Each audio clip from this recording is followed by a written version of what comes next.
Pinangunahan ng Police Regional Office 5 ang paggunita ng 160th anniversary ng kapanganakan ng Bicolanong bayani na si Brigadier General Simeon A. Ola na kinilala sa kanyang tapang at husay sa pamumuno.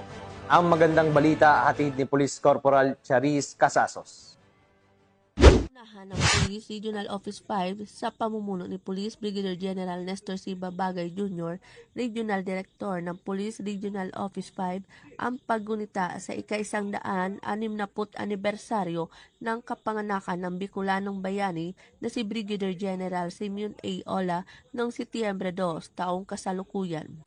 Isang seremonya ng wreath-laying ang idinao sa Brigadier General Simeon A. Ola Shrine na matatagpuan sa loob ng kampo bilang pagpupugay sa pamana ng huling Pilipinong general na sumuko sa mga puwersang Amerikano noong digmaang Pilipino-Amerikano. Binigyang diin ni Police Brigadier General Nestor C. Babagay Jr. ang kahalagahan ng paggunita sa kabayanihan ni General Ola bilang huwaran ng tunay na patriotismo at malasakit sa bayan.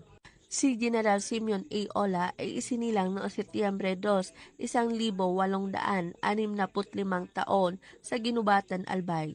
Isa siya sa mga kilalang lider ng katipunan sa rehiyon na lumaban sa mga mananakop na Espanyol at kalaunan ay naging aktibong mandirigma laban sa mga puwersang Amerikano. Dahil sa kanyang katapangan at husay sa pamumuno, kinilala siya bilang general.